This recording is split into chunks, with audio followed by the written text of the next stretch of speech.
And we're live. I'm just going to wait for a second for it to come on my side. We're back, people. It's been a while. I got to get back in the rhythm of doing live streams, man. I'm joined by some amazing people here today. So it's a German room today. We've got Yes. in front of me. Unfortunately, Freedon couldn't make it. I'm going to give that guy a call later and see what's up. Shout out to you, Freedon. Anyway, much love. I've got two much better loopers here, though, from the German scene.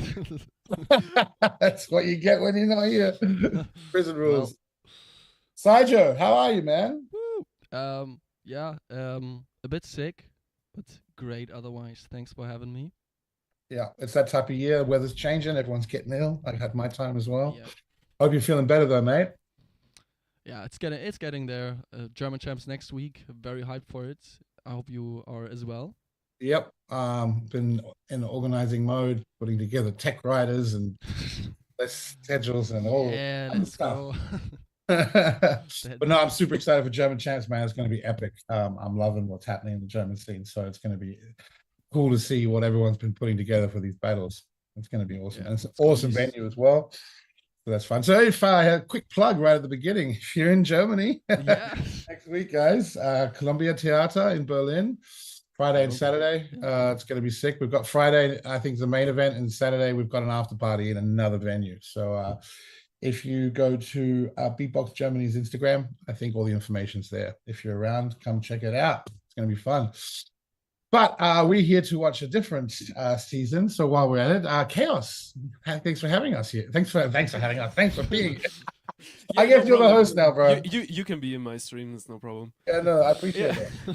I'm Thanks, good. man. I'm not ill. Just a bit stressed out because of the preparation for GBC, but otherwise, good. Weather is good.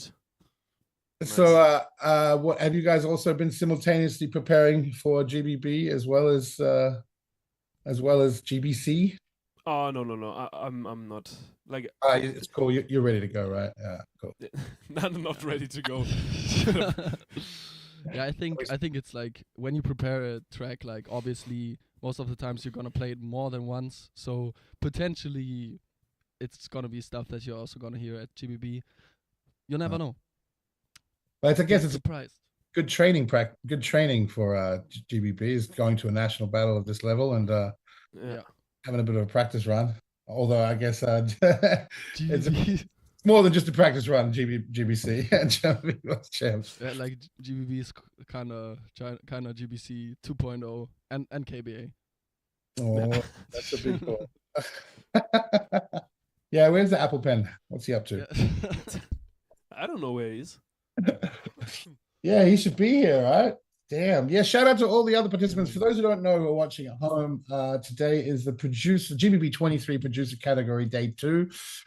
I was a bit ill for a while. We managed to get through GBB wildcard season live streams, and there was a lot packed up there. So taking us a bit to get back into it, but we have a few streams that we still want to catch up and do. Some reaction streams from GBB23, as well as, of course, runner-up streams from GBB24 wildcard season. They'll be coming soon as well. But today, we're going to be watching the final day of the producer category, day 2 at GBB23, reacting together with some lovely people. Unfortunately, the other artists couldn't be here, and the judges are all busy. I want to say a big shout-out to those judges, Beardy Man, Inky, TIONEB, ZD, Tom Thumb. Thanks for your hard work, guys. I can't imagine how hard this one was, the new category live ranking, not even face-to-face battles, so they really had to put a lot of work in. Also, big shout out to Antrix, KBA, Frosty, for who couldn't be here, and Freedon, of course, who was supposed to be here, but no, I'm kidding. I'll leave you alone, bro. Last one, I promise. And yeah, so I think, how are you guys feeling? You guys ready to watch yourselves on stage? For sure. Yes, always. Awesome. I want to say a big shout out to our sponsors from GBB23, Boss, Roland, V-Motor, Beat City Japan, Abema, Avirex, Pazr, Tesseract, Republic, Buko Beach Resort, and our partners TV Asahi, who run it over in Japan. Thanks so much for making this happen. GBB23 was pretty epic. So hopefully it's going to be the same this year as well, or if not better. Are you guys excited for GBB? It's funny. It's a bit confusing here now. I've got you guys from the last GBB and the next GBB. Yes, for sure. I'm super excited. I heard you guys are going over to Japan before then. Have you guys got an event coming up over there, or is there only SYJO? Yeah. Okay. The hard to Maybe I leave should. Maybe I should keep. programs. I wasn't invited. They're like, it was just top secret, man. We signed NDA. He's like, oh, my bad. It's my turn to mess up on the live stream. Yay. All right, guys. You ready to watch some GBB23 producer category day 2 videos? Yes. Yes. Me too. All right, Heidful, drop that stream, that video. Let's begin. Hit him with the glitch. That's the first one. That was loud. Skip. Oh, beef.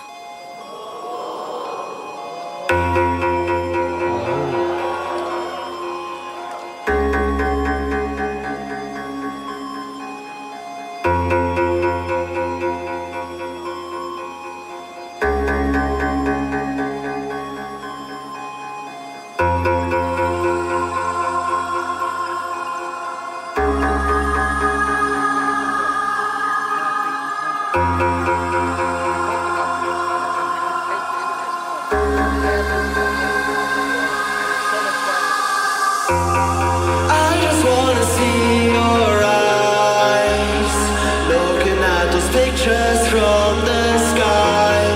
Maybe it's just tearing me down, but I can be sure I've gone all out. Why am I questioning me now? Is it real or just all in my mind? So many questions, but where are the answers? Maybe I should just stop thinking it out.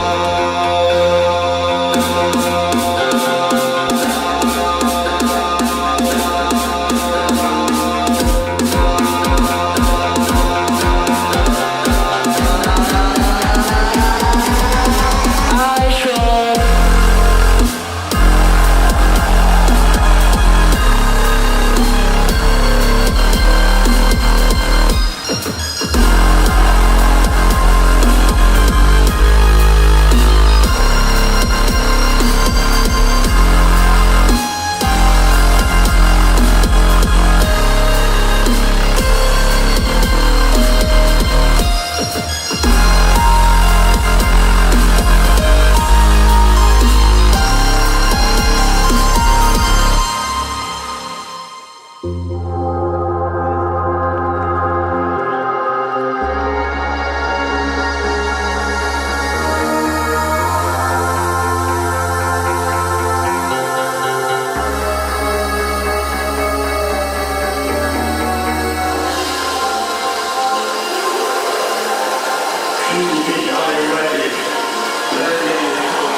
Yeah, let's pause. Yeah, that was sick. I just had a title come in over the secret chat. Like, do we pause? Yeah, today's a bit of a freestyle stream, guys. Got to get back into it. Dude, that was so sick, man. It's crazy to me that the production sounds like his production value it sounds like finished tracks, man. Like, I don't think people understand how difficult that is to do. Yes, I know about the controversy and stuff, but that's really kind of irrelevant in the sense of the mixing stuff. I mean, a little bit at least. Yeah, man, Antrix is such an crazy talent for especially for his age, man. Like he's producing music on the level of a seasoned producer. So I gotta go give props to him. What do you guys reckon? How's it for you guys being both German compatriots and competitors at GBB and all the controversy that went down and blah blah blah? I know controversy, but it's one of those things. So how do you guys reckon? How was that round for you guys? Hearing it again now. Yeah, like for me, it's always funny because Antrix, I feel like people knew Antrix and they were like hyping him up, but then like people kind of forgot about him. Then he got to GBB, and then people were like, "Oh man, he's actually sick! Wow!" Surprised. Like he's never been bad. He's always been like this. I always loved his progressions, his musical ideas, like his style. Just his style was like is my music taste, and like some of the favorite loop tracks like are from him, at least for me. The thing that makes me like really mad actually is his auto-tune, because I know what auto-tune he used in his software. It's so fucking good. This auto-tune sounds so nice, especially at the beginning of the song.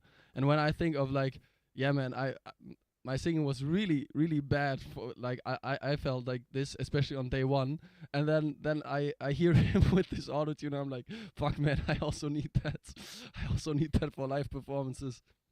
So yeah, I really need that. Was he was performing through his computer, right? So was it a VST auto-tune or I think how? it was from something from Ableton. So plugin. I think it's a plugin. I don't know. When he showed it to me first, I was like, man, this is stupid, because yeah, you can kind of hear that it's auto-tune, but it's not like MK2 auto-tune, like yeah. It's also much less obvious in the sense that people don't even know it's happening. So that also helps. I know people. There's this weird fascination with hating on auto-tune, which I mean I get from a public's perspective, but just so anyone listening who thinks auto-tune is cheating, every single singer since basically the 80s has been pitch corrected in all major productions, every single one of them.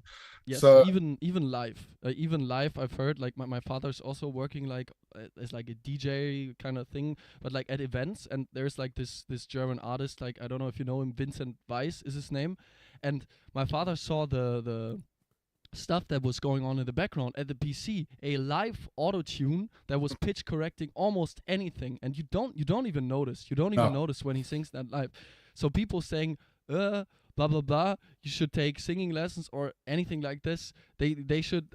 I want these people to be on stage for one time, not hearing yourself at all, while still having to press 50,000 buttons and then singing 100% correct. Yeah. Like, I guess there are some people like MB14. Props to him. Fair. Like he's the GOAT. But like, it is really challenging. So I can understand why so many people are using autotune. Yeah. Or you do it like me and use it and still fuck up. And have the wrong That's pitch. like next level. That's next level.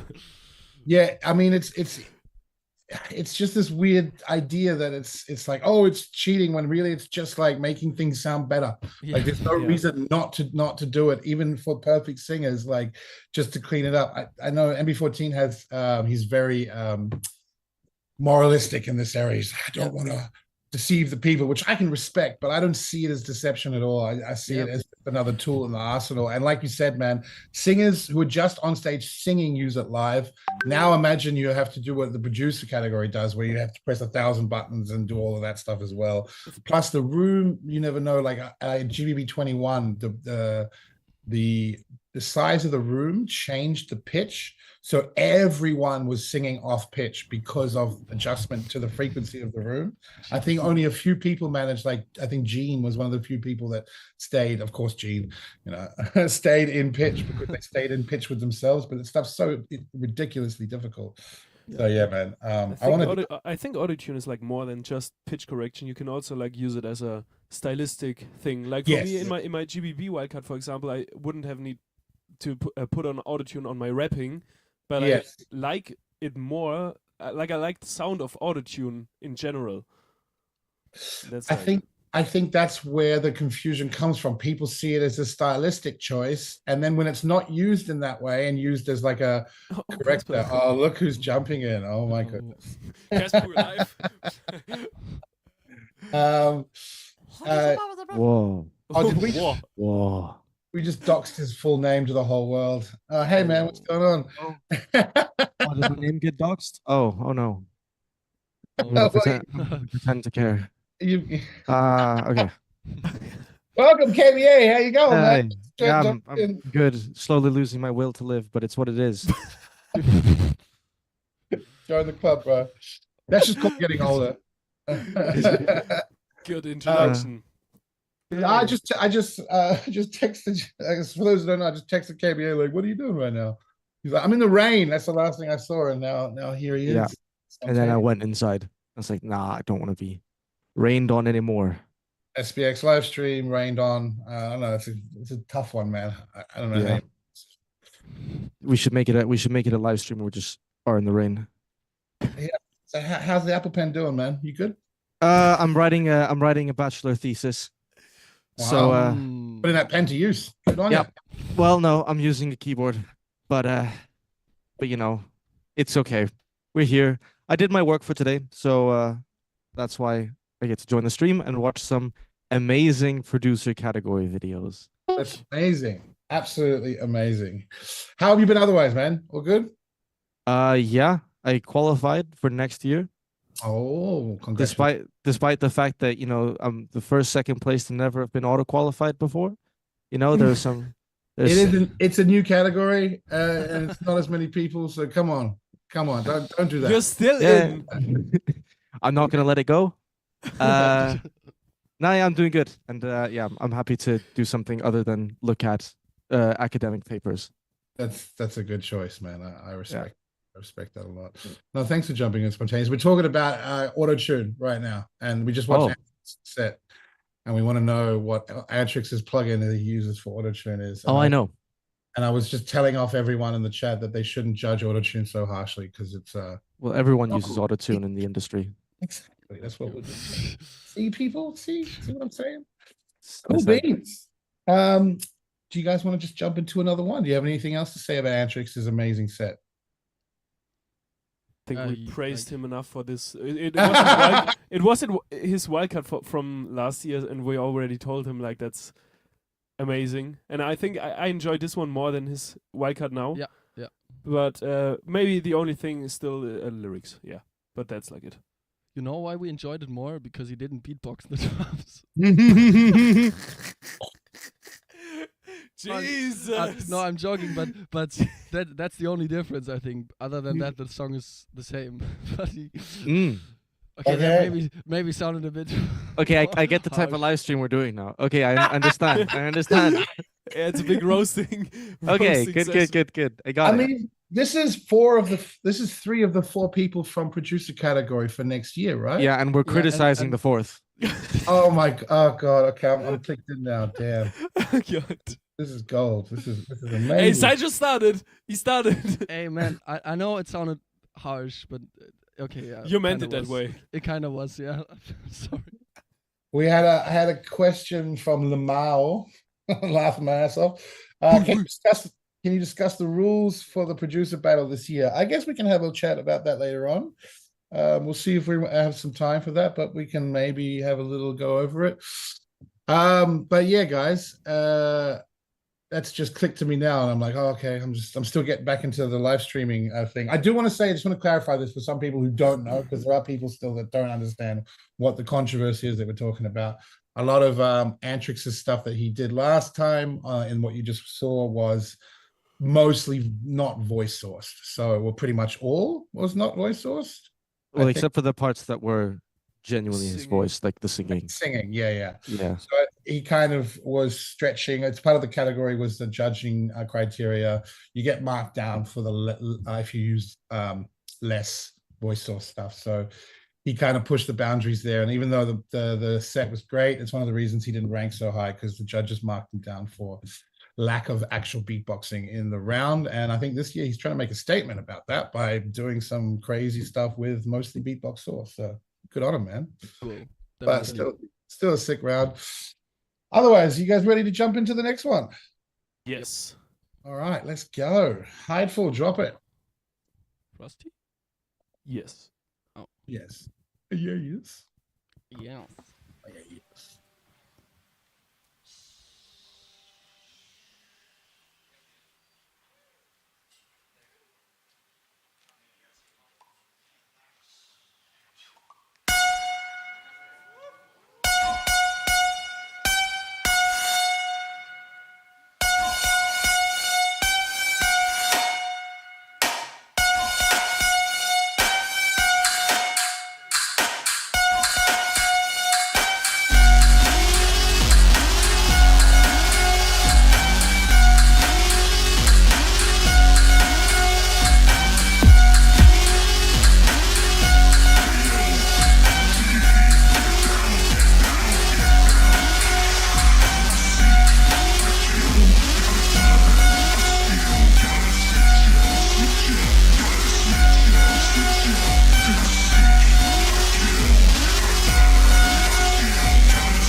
Put your hands up.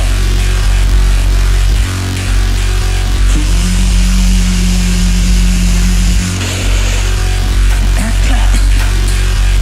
And clap. And the judges. And clap.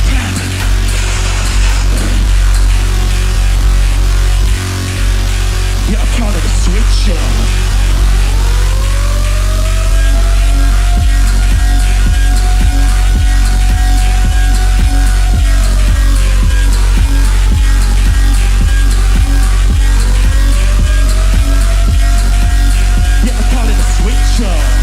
Yeah, I call it a switch up.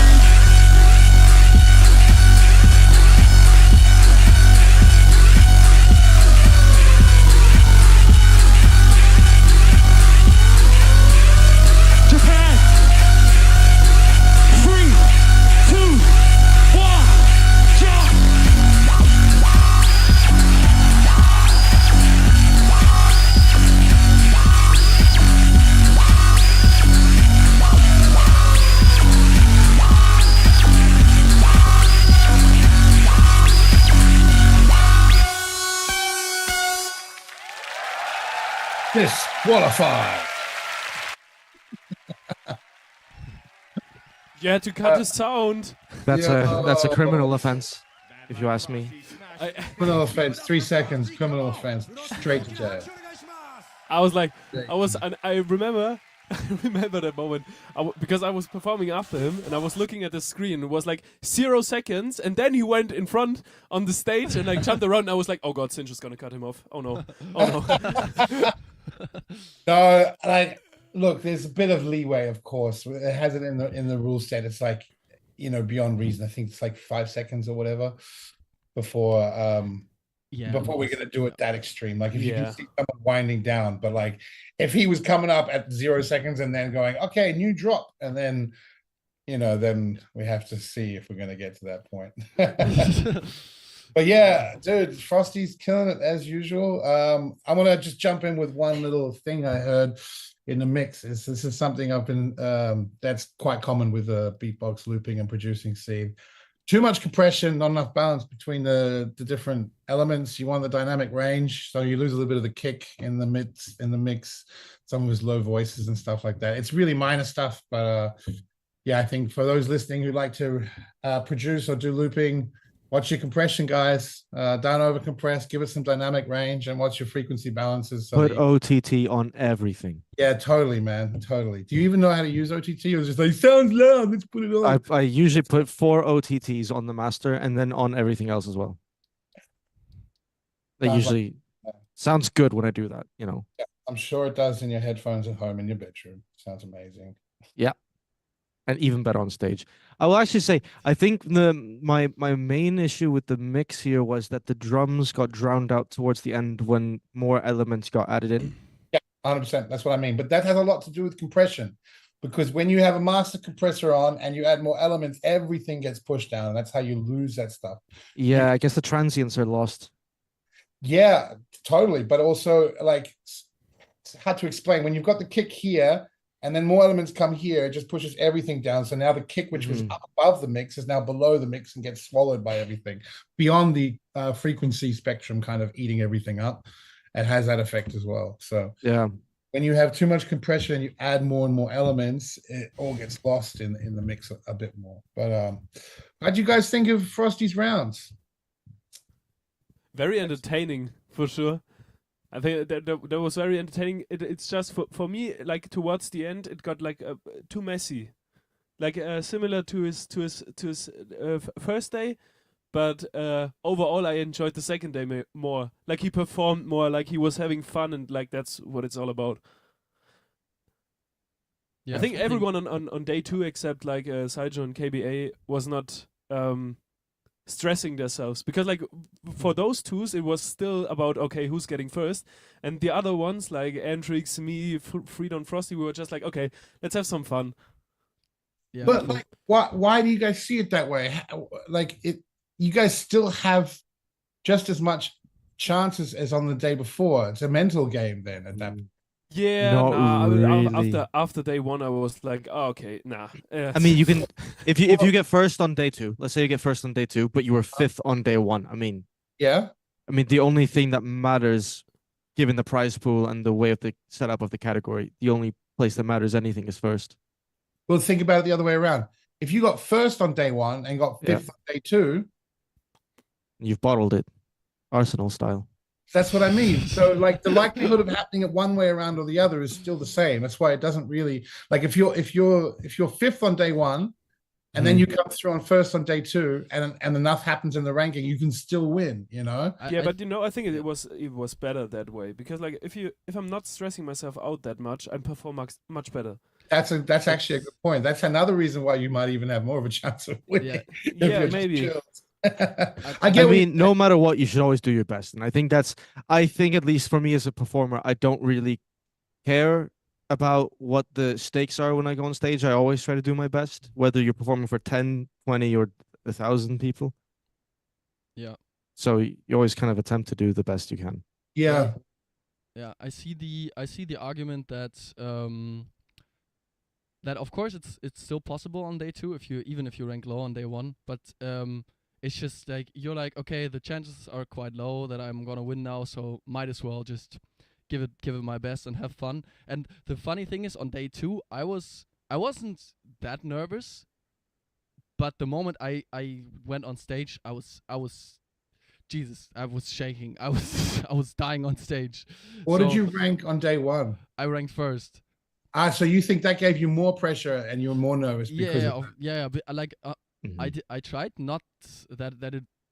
I really tried that it wasn't like getting to me, but still, when I went on stage, I was shaking so much. So I can see that, like, with I would say if you get top 3, you're like still in the run. At 4th place, it's getting quite hard. Still possible, but quite hard. I guess what happens is when you're in the lower ranks, then it's more dependent. Both you have to win or come a really high rank, and other people that I ranked yesterday also have to rank quite low for it to flip around. It's just lowering the chance. For me, it was like it becomes a very low chance. Yeah, on day 2 for me it was like in my hands. If you say it like that. If you get first, it's like in your hands. Like if you like. I disagree with that mentality. I understand the difficulty if you're at the bottom, but if you're at the top, anything can happen. Because if you rank first on day 1 and second on day 2, and the person who ranked second on day 1 ranks first, you know. What time? Oh. That's actually a good point. What would have happened if there would have been 2 people in the same place? I mean, I suppose it goes down to like judge scores, right? Yeah, there was a clause in the rule set. I can't remember, man. That rule book is getting massive, and every year I'm editing, working on it. So there's definitely a clause in there. I think that the judges get together backstage and deliberate. I think that's what happened to us, KBA. Wasn't we like both on the second day, second place, and then we were both. No, because you placed second on day 2. But we had the same amount of points on judge scores, but you had 3 judges put you above me. 2? Yeah. No, it's not possible to have the same score on judge on the same day because it's by rank, and we got 5 judges, so it's impossible. No, so it's very. I mean, I can pull up the scores if you want. I can do the math right now. Yeah, we made it one time. But... Yeah, we statistically had the same amount of points because it was something like I got first, third, 4th, 5th, and he got something that was equivalent to that amount of points. Oh, wait. Yeah, sorry. No, I was thinking about, different. Yeah. Okay. Sorry. My bad. I see what you mean. I can't remember, man. I was so busy with sound and stuff. So when it came to the all good. The logistics on the day. But yeah, no, you're right. I was thinking of a left-right choosing battle, but when it's ranking, of course it can. Yeah. My bad. I mean, Frosty, I think he was disappointed with his sets as well, which I don't know. It's one of those things where anyone on that list could have won, and it really came down to the performance of the day. I think he killed it, but it's still one of those things where it's down to those fine little details. And I think that stuff at the end was one of those things that put it over the edge, like just production value and stuff like that. But what do you guys? Any other thoughts on Frosty's set? Yeah, just on that point specifically, I also think this category is more subjective than any of the other categories. Because it is just, at one point, it's like, now we're just judging music and production value. But even then, like, how do we do that? You know, I think production value is easier to judge than other stuff. Like, you can clearly see when, I don't know, it's weird. But then, for example, just to prove, in the wildcards for this year, I had one judge put me first and one judge put me 6th. So there is, I mean, you would say, okay, that's fine, but there's only 20 wildcards. So, you know, one judge has me almost down towards the bottom, like the middle pack, and one judge has me first. I think that might also be to do with the fact it's a new category with new judge criteria. So there is that I think the potential for the criteria to be applied objectively is there more so in this category than in others. But because of how it's a new category that judges haven't really utilized as criteria before, it ended up being that way. I don't know, because it's a more technical approach. I feel as a producer, you can apply more objective judging criteria, but it's really down to how the judges interpret that. And also, I think in the loop station world, it's harder to tell the difference in production value these days. Everyone's kind of killing it. on the production value, but this is a new criteria. And in that sense, you can kind of hear, like I can hear the big differences in the way you guys are mixing and producing. Also the technical aspect, like the way you perform KBA was very different than other people. So there is a potential there for areas to be more objective judging wise, but because of the kind of music you guys are making, maybe the bias or the taste of music kind of overweighs it. But what do you reckon? How do you feel about that aspect? Me or someone else? All of you. But specifically, since we're having this conversation. I mean, I think there's still, I would say, sure, maybe production value has some degree of objectivity, but still nobody agrees, you know? If you go look at, for example, like Christoph does a judge stream, and then, you know, TIONEB did a question answer, and Inky does his analysis, and nobody agrees on even on mixing. Like, people will have different points on mixing. Like, SYNJO, when you watched my wildcard, you said that you needed more low mids. And when Christoph watched, and you said my voice was mixed very well, then Christoph watched my wildcard and he said that my voice was too loud. So I still don't think actually there is. I think you can get closer to objectivity, sure, but it's still so subjective in what people like when they listen to music.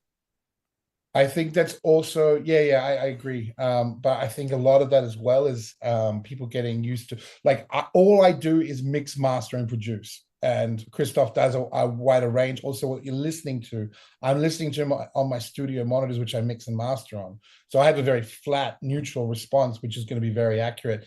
If someone's listening on headphones or different types of speakers, then it's going to be boosting those kind of frequencies. This happens a lot when you have more mid-tier audio equipment, because a lot of those are designed to, you know, bass boost and high boost and do these funny things with the mixes. And voice is a particularly difficult one because the human ear is trained. It has a bell curve from 800 to 3K in our natural hearing, because we're evolved to be tuned to the human voice. So our ears boost those frequencies more than other ones. So it's very easy for it to change. Me listening to my speaker at home, then him on headphones, suddenly he's like, oh, the voice is too loud, you know? Yeah, that's a big one, I think, when it comes to loop station, any production category where you have to be producing as a judge. It's nearly impossible to implement this until maybe at one point where we've got millions in sponsoring and we can send out like an audio kit to the judges so they each have their own setup to judge on. That would be pretty cool. But then, you know, it also depends on the room. Right, but I suppose they're also all judging it on, I mean, if someone has a bad, I don't know actually, but you can make the argument that if someone has a bad audio setup, then they will have bad audio setup for everyone, you know? So everyone gets the same bad treatment, if we can call it like this. Then it's down to their ability to adapt, like to reference, basically, where they understand how things should sound compared to what they do sound like on their speakers. Jeez. But you see my point of, like, then we're getting into like a really technical point of it. Like, sure, you can get to an objective level, but it's to get to that objective level, it's basically unfeasible. You know, so there is a degree of subjectivity. It's huge amount, because this is music. Like, if we're getting into the weeds here of like specific production, but this is all music we're comparing. So the whole core of it is subjective. It's trying to find those few little points of objectivity that we can apply for it all. Before we get lost in the rabbit hole, guys, KAOS. Yeah, I was gonna say everyone gets bored. I see you guys laughing back and forth. You got those private messages going on. Oh, here we go again with the bloody geeks getting into it. Nah. What do you guys have? Do you have any thoughts on this one, or do you just like music? I think everything. Yeah, I think everything has been said. Like, I'm not like I can get that it's like super hard to judge these things, especially live. Like, they even had headphones, but still they're sitting like right back at the farthest point of the venue, and like they hear stuff differently than people hear it in the first row. So it is really it really comes down to taste, and if you are able to hear the details, and like you can still, again, judge it kind of objectively, but at the same time not. So I think, the people just need to get off the judge hate train and accept that it is what it is. And sometimes they agree, and sometimes they disagree. So yeah. We are trying to judge a musical art form, which is almost like impossible to do objectively. But on that point, I will say though, they were behind the mixing desk, which is arguably the best place in the room to be seated. The only thing is they were right against the wall, but that room was quite well treated, so they probably had one of the best spots in the house to hear the sound. Okay. First row is a nightmare. Like, never stand if you want to hear good sound in any venue, any concert. Never stand in the first row. That's one of the worst spots to hear. That's what I keep arguing with all the guys. Let's go straight to the front row. It's like, all right, you get a front seat view, but you're going to have the worst sound. You're just going to get blasted. Not just that. Like, if you've got a line array of speakers up here, you're not even getting like 50% of the highs or the high mids. You're just getting bass and low mids right in the front. Oh, that's my row. Shout out to the chat. We got some loopers and we got impedance and rage. Welcome, guys. Thanks for coming in. Impedance. Hello. Hello. All right. Any other notes on Frosty, man? Shout out to Frosty, by the way. Shame you couldn't be here, man. We miss you. Yeah. But yeah, you guys got any other nice words for the lovely man from England? I think for me it's just what the other guys said, a bit messy, like from the elements. Not even, I think, mixing, just like in the drop there's like bass line combined with sequencers with another bass line, and it's getting a bit much. But this is the thing. I feel like this track, like live, I think was really good, and you saw it from the crowd reaction. I think in the video the video I think is less forgiving, because like it's mastered and everything. Even though it's mastered, you can still hear it's very messy. I feel like live people are like, yeah, bass, fat drops, and his performance was really good as well. Alcohol. So okay. Sure. So I think it was really, really nice live. At least I saw the crowd reaction from backstage, and I was like, damn. Yeah, I mean, I've almost stopped talking about this because I feel like I'm on repeat for 12 years now, telling people in the comment sections, like, live is a different world than on a video, and you will never understand that until you go to a live event and realize it in person. You know, before I even came to Europe, I was watching. I came in quite late to the community. I've been beatboxing since '99 and didn't even know there was this online community until 2012, and saw Alem versus Skilla in the World Champs. And I saw a lot of Barbely's videos, and honestly, I feel ashamed for saying this, but the audio wasn't mixed and mastered. I thought Barbely was totally overrated. I was like, why is everyone hyping this dude? And then my first ever beatbox event was with him at Splash Festival in Germany. And I heard him get up and do a judge showcase, and he said he has a picture of me backstage with my mouth open, like just staring at him. Like, I experienced this myself. I think everyone goes through that, where they have this idea of what it sounds like and what it can be, and then you go to a live event, you're like, oh, I have absolutely no clue what beatbox actually sounds like until you hear it on a big sound system. So I just want to remind everyone of that one. Yeah. Who we got up next? Tideful.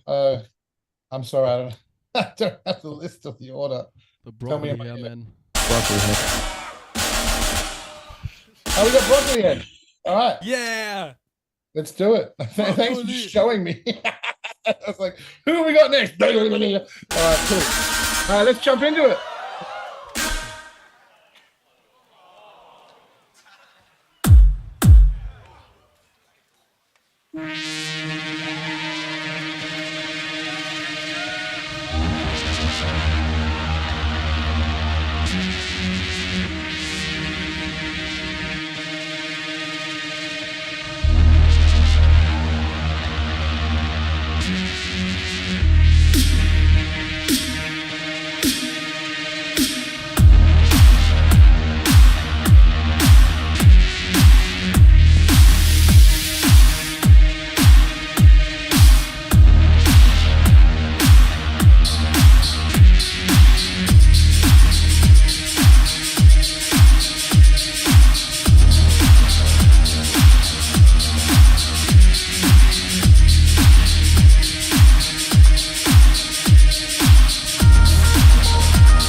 shining to an end.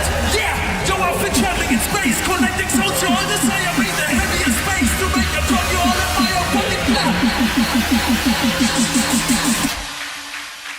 Welcome to my space symphony, like this one's a motherfucking supernova.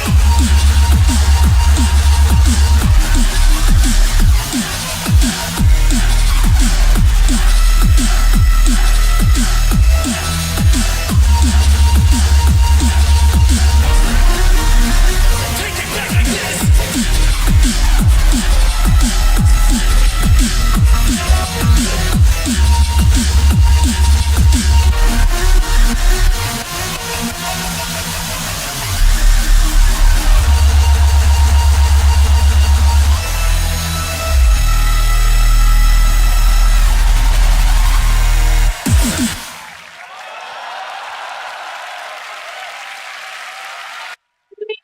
Wow, this ending is so good.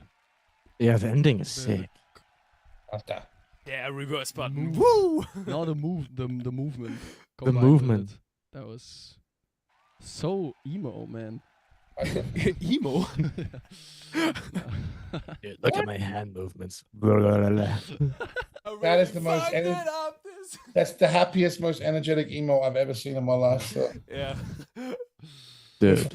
We're from different ages, I guess. Times are changing. I guess the definition of emo is as well.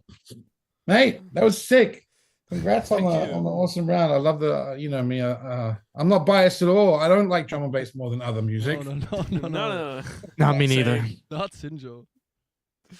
Yeah, well, I think like at GBB my setup just wanted to fuck me up. Like day one, my auto-tune pedal decided to, yeah, KAOS, you're an asshole, fuck you. Then on day two, my helix broke, so my you can see it when I want to change my my preset button, it doesn't work. That's why at the beginning I'm doing my kick. No, I'm doing my synth, then I want to do my kick, change preset, bim. It's still the fucking synth. I go, oh, the whole crowd, oh. The funniest thing is I was standing backstage, like right next to him. From the side I could hear him, and like his reaction, like, no. Yeah, because like that's the most chaos thing of all times. Just scream on stage. Yeah, like I said, on day two, it was just I was just having fun, so it didn't matter to me that it didn't switch. I was like, oh, okay, how'd you feel on stage there? Besides, way better than day one, way better, because like I was not stressing myself. I was not that nervous. I was just like doing my thing. And then I knew after that I'm gonna drink, and then I was just hyped for that. And yeah, it was great. Day two felt great. What do you guys think about the idea of not telling you where you ranked on the first day?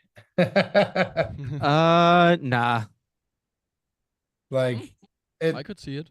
Yeah, see, SYJO, who came first, now is like, oh, that would actually take pressure off me. And then the others. No, but also like. Yeah, the same. It depends on the person. I think someone who gets sixth place at first day might not even be motivated to give his best show at day two. So I feel like it's up to the person. Well, I mean, this conversation won't matter, right? Because now it's battles, or I'm assuming it's. I'm not sure of the full setup. I have to have a look. Sorry, it's just there's a lot of organizations, so I don't remember every detail of what's going on. I can see it. Gonna tell you anyway. I think we are doing, I think we are doing battles, and yes, you're right. It's not going to matter. And even if we are, I don't even know if it's going to be day one, day two. You know, it is so much organizing still to be done. So I'd have to have a look. But yeah, it's just a good thing to think about. Like now that hearing this feedback from you guys about how you felt on stage, depending on where you ranked the day before, it's an interesting thought if something like that occurs again, not to tell the people, and just give you guys a blind reference so that you're all in the same boat rather than having this idea of where you're sitting and what you need to do to get through. But yeah, man, that was a sick round. SYJO, how you feeling about your brother there? I mean, classic KAOS, I guess, like killing the performance. The first time I saw him perform was at East German Champs 2022. I think SYNJO, you were there for the sound as well. Pretty sure. And he was so nervous. Like I think he went to the bathroom 10 times before his battle. He was against Antrix. He was so unbelievably nervous. I was like, Jesus, I think he's gonna faint. And then he gets on stage, and like I think I don't remember the track that well, but I think it was like not similar vibe, but like it was also drum and bass, like high energy. And he went there and put up the best performance I've seen from anyone for his like first beatbox event or anything. I was standing there. I was like, what is this fucker? Like being so nervous and stressed about everything, and then being the calmest, most collected guy on stage. So same thing goes here. Yeah. It always has been like that for me, because like with my dancing history, I've danced in front of far more people than like GBB last year. We went like to a whole, how's it called, arena thing, and it was full. But it's always the same. Before my performance, I'm shitting myself, but as soon as I go on stage and I'm standing there and I start my thing, then it's like I'm snapping out of it, and it's just like, I don't know. Zone. Yeah. I think that's quite common. I have the same thing with back in the day when I used to sing. I would be shaking right up until the moment my voice hit the microphone, and then it just melts away, you know, and you just kind of zoned What type of music did you sing? I sang Seven Nation Army by the White Stripes in front of my whole. Nice. Oh yeah. Good song. Oh God, it was a good moment for me, but it was just because I wanted to get out of sport. I was a fat team. Like my best mate was a piano player. And the music teacher comes like to my mate, do you want to play in the school band? He's like, you can get out of PE, out of sport. And he's like, hell yeah. And I'm like, wait, can I do something? And he's like, drummer. I was like, no, we got a drummer. It's all good. Do you need anyone? Yeah, sing this by next week in front of the school. And they just hand me the lyrics. I'm like, okay, I'll sing. How desperate I was to get out of PE. But anyway, back to you guys. The start of the show. KBA, got some feedback for KAOS over here. I like it. It's drum and bass, and I like drum and bass. I don't really have any. I think it sounded good, to be honest. Don't really have any critiques. I think the only thing is like slight drum timing things. Yeah, I was thinking about that, but I didn't know if I was crazy, and I was the only one who heard it. For me, it's what? Sorry. Drum timing. But for me, it's the drum timing, not even of the drum and bass. There, I think it's not the as mid bad. tempo. The mid tempo. Mid-tempo, yeah, it's a bit. I wouldn't The say hi-hats. I wouldn't say it's wrong, but it's like a bit. It's not grooving as much, if you know what I mean. Yeah. But it's. This is again like. Minor. Yeah, it's doesn't really. I don't think it would affect the scores. Honestly, Especially live, you won't really hear it. It's just now that we can hear it on video, it's very easy to just sit in our chairs at home, actually, be comfy and relax. Yeah, actually, so the hi-hat was a little bit off. So My mate did good. Oh God. No, honestly, I'm gonna say like with drum and bass, it's insanely difficult because drum and bass is all about that syncopation and rhythm in the shuffle, but you have to match that across all the different elements. So if you're gonna do like and then hi-hats on top of it and all the different drum elements, they all have to be syncopated in the same way for it to sound good. And that's super difficult with drum and bass. Like people underestimate that element so much, because if you put a really nice like a shuffle on that, but then don't match it with the hi-hat, the whole thing's ruined and it sounds out of time. So the fine line between syncopation and out of time is much more prevalent, I think, in drum and bass than in other genres of when you're looping. So props to you guys for putting that together, because it's difficult. I guess now would be using producer category with pre-made MIDI. How many people are doing that? Are you guys Me. That's it. I think. I think so. So you're just pressing a button at the start and then just singing for the rest of the show again, are you? Not this year. This year I'm gonna do something crazy. Oh. This year you have no idea. I'm gonna press 2 buttons. Oh. Damn, one more than last time. Yeah. Next level. Double, 100% increase. I like that. That's good. Yeah. Good progress. By There you go. by 2030, we'll be up to 8 buttons. by 2030, I will probably be having a midlife crisis. I'm gonna use AI to sing my vocals. I'm gonna sing in it, and then it uses my voice. So You know, it's you more could actually sourced use MIDI and- for drum timing. I think that would help you out. Yeah, that would definitely help me out. Well, welcome to the stream, guys. You've got Yeah. GBB23 participants here. This is like classic Northern European bluntness. And GBB2024 as well. So what a surprise there. This is good consistency. There you go. Hey, do you want to jump into the next one, guys? How you feeling? Alive? You feeling alive? Yeah. I feel alive. Hideful, you want to drop that video? Oh, look who it is. And is there supposed to be sound?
GBB, are you ready? You know this one, sing with me. Okay, so give me that hype. We wanna jump up and move like a tribe. Give me that hype. We wanna jump up and move like a tribe. Give me that hype. We wanna jump up and move like a tribe. Give me that hype. We wanna jump up and move like a tribe, bitch.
Everybody freaking jump!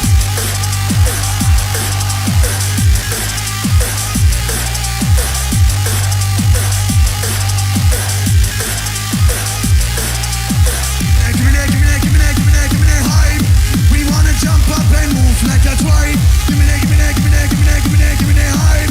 We wanna jump up and move like a.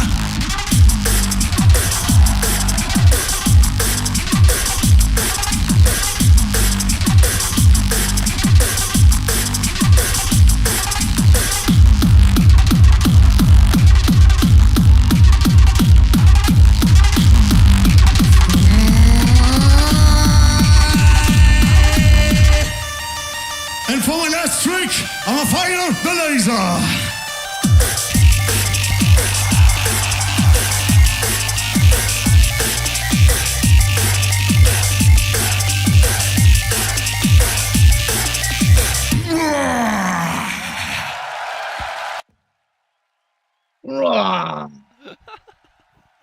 Oh, let the crowd hype up. Oh, we didn't hear the cheer. Oh, that was it. That was a super. Oh no! Oh no! Yeah.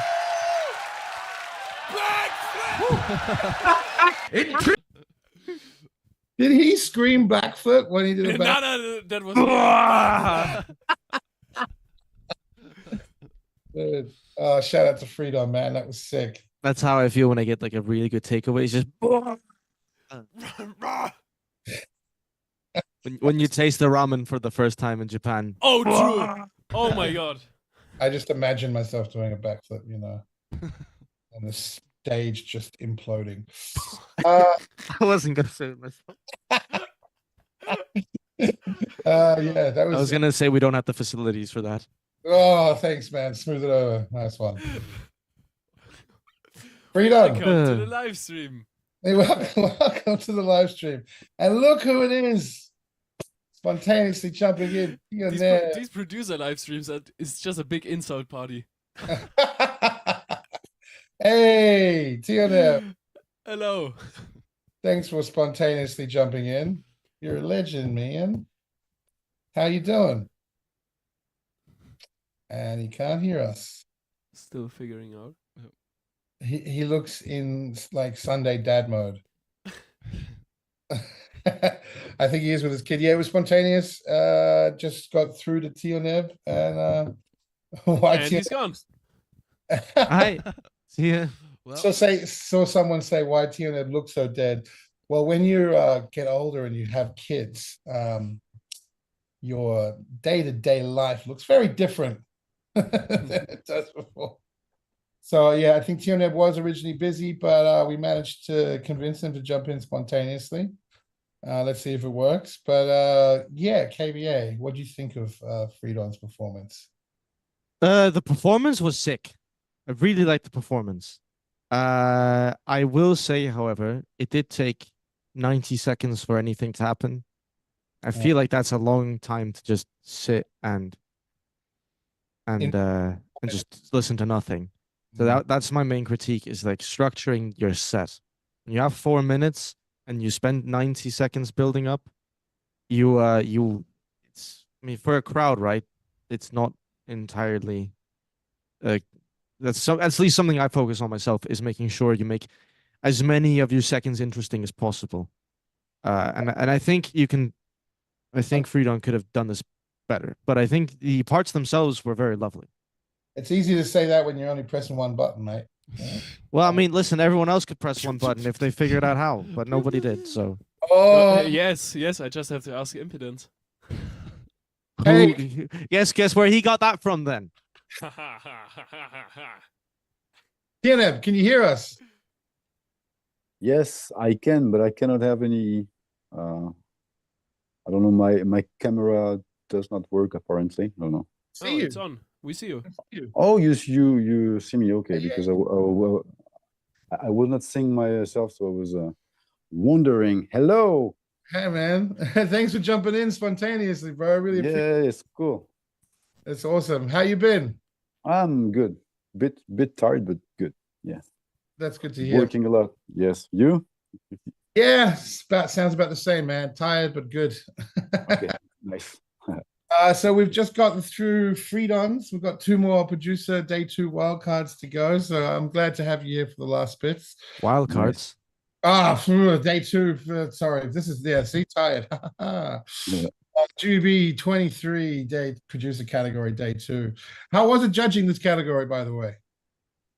It was great. It was hard because it's new, like so it was and it was very close. So everyone was very good. So it was like you really had to listen close to see the differences and also the voice, the vocal sourcing thing was kind of hard to really get, but yeah, it was great. Yeah, man, I can't imagine how difficult it is when the level is this high as well. It's very difficult. Ironically, we've got 3 of the 4 GBB24 participants here as well. Yes, it's like a crossover. You also judged the producer category for this year as well, didn't you? Yes, yes, yes. And it was complicated because there were not as much participants as in the loop station, but it was so close, like really hard to do also. But yeah, but great experience. Yeah, for man. Sure. No, thanks for your work, bro. I really appreciate it. Thanks. We're just going over, I don't know if you caught the last bit, but Freedon's live performance. Do you have any memories of that or any feedback you can jump in? Might be a bit. Okay. Freedon last performance. I really enjoyed it. I really enjoyed the first one, even if it was he started so, and I think he started strong. He started well on the first day, but I really feel that this his second run was top notch. I think I placed him high for this one. I don't know exactly where, but I really liked it. Hello guys. By the way, no, it's the first time I can see you, because I could just see a black screen and just one person. So now I'm good. I can see you all. Okay. So hello. Yeah. Yeah, it's funny. KBA was just talking about how I think it was a similar vein of what you just meant. Freedon took 90 seconds to do the build up for in a 4-minute round, so that was a bit of a stretch. I was kind of. I didn't really notice that personally. I was listening. I like that element because I like to hear the bits and pieces and how you guys are structuring it. But maybe not from a geek perspective. If you're just waiting for music, it might be a bit of a wait when you're just like, okay, and then 2.5 minutes of drops. But yeah, man, I think it's interesting, this category as well, because of the different setups that everyone has. So it's kind of so many variables and how you guys are making music.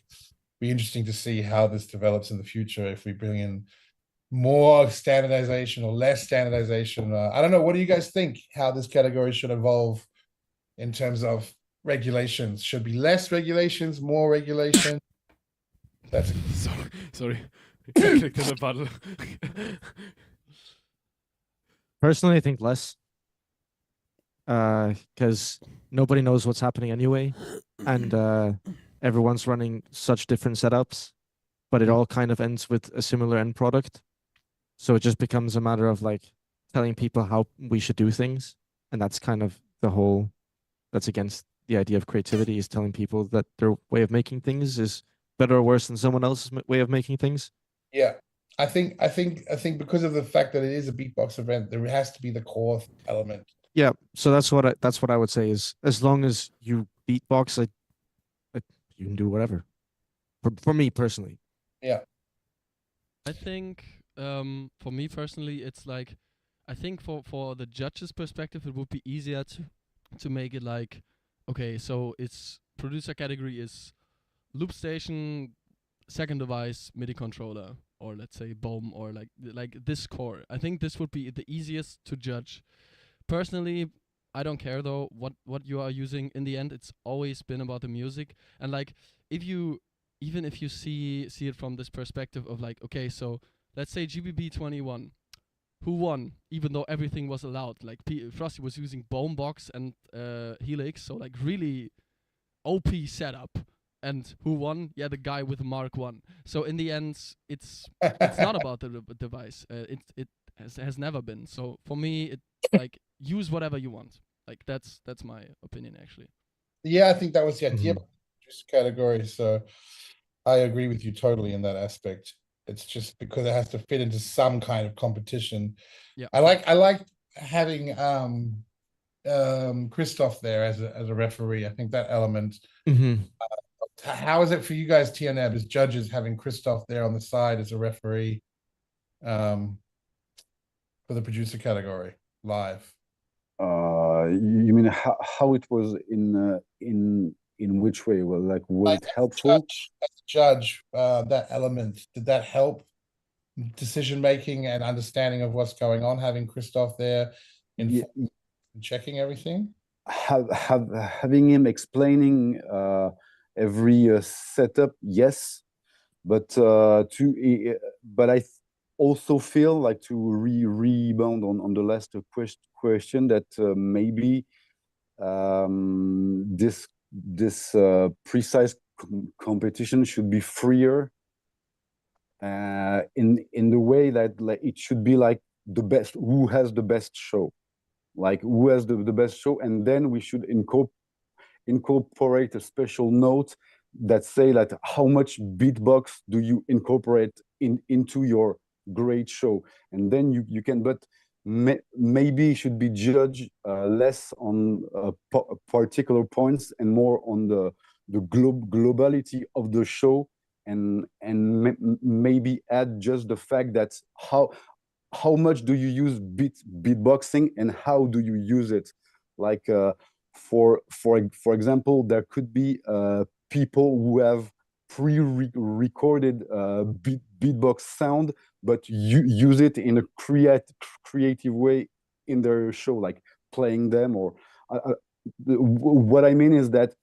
maybe it will be easier to judge if it was just a global thing, like who is the best artist with the best show using beatbox in the most unique and cool way. I don't know if I make myself clear, but it could be something like who has the greatest show instead of points. But I'm not sure, you know. But I feel that. Yeah, I like the sentiment. I agree. It's just about figuring out how to kind of structure that in the form of a competition aspect. But I mean, that was the idea of the producer category, was to give people freedom, but it still had to have the core. And I feel like it is almost like that anyway. Like you can use whatever you want. It's just now we have to refine the judge criteria, I guess, and how the judges are structured to analyze everything. I still think we kind of run into this issue of when is it beatbox and when is it not beatbox? Like that's kind of what comes back to me, is like we say, well, as long as it's beatbox, it's fine. But then it's like, and this is no offense to you guys with the Helix, I have one myself, but you just go kick into a synth to activate it, like use an envelope to activate a synth. So it's, so, you know, like what is even beatbox anymore? You know, and that's why I also kind of agree with what TIONEB is saying, is that I don't really think you can judge it on anything other than just what you like and what you don't like. But when I talk about the beatbox thing, is more the sound of it, like not the fact that you loop it in real time. Like how do you make this vocal sounds and like into a production with different things? How do you place it? Like it can be a, like it still can be very free and just add the beatbox as an instrument and not as a way to trigger thing, but like use the sound of it. And I don't mind if you do that you do it in real time, but you could produce a piece with beatbox sounds, you know, and it will be still in the rules. Not, do you mean not, the pre-recorded beatboxing sounds?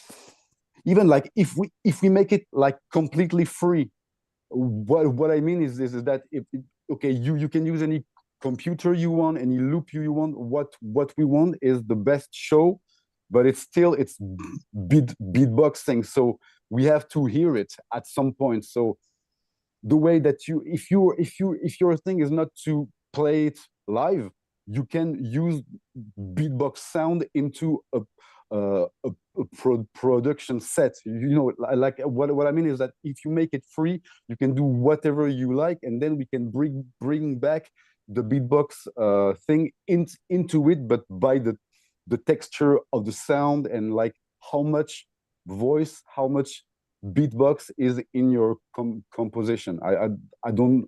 It's really hard to. It's kind of hard to explain, but I don't know if you get what I'm saying or not. But I get it. Yeah, the idea of using pre-recorded samples, that's a tough one.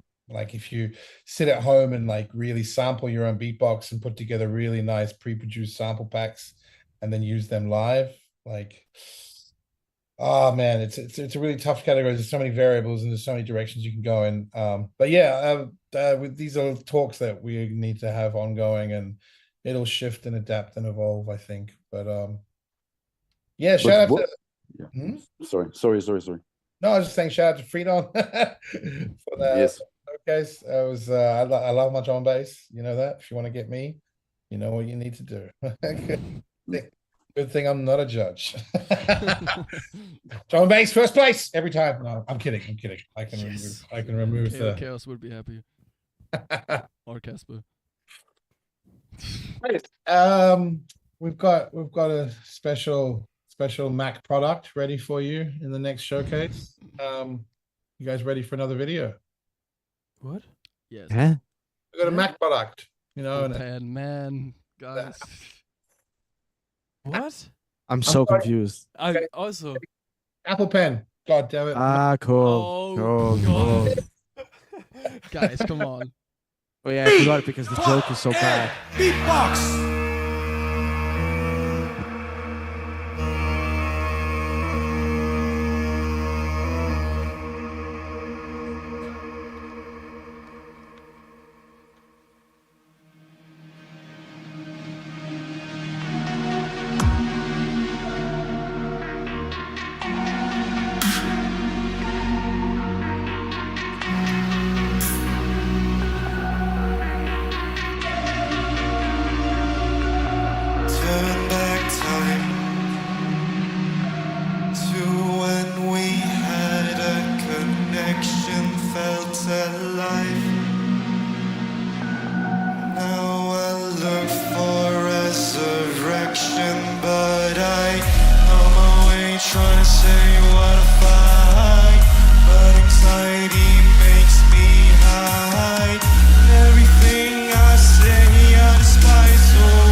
BBK, BBK, BBK. Enemy. Wow. Yeah, that was So, sick. so good. Yeah.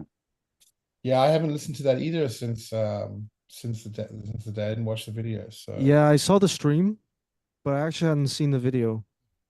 So this was actually first time that well, I mean, I've seen like parts of it, of course, because like the Instagram shorts and stuff, but this was the first time seeing it in full. how do you feel about it? Good, actually. I saw a bunch of comments like, if only he sang well, and I was like, okay, well, I'll go listen now. Nah, just kidding.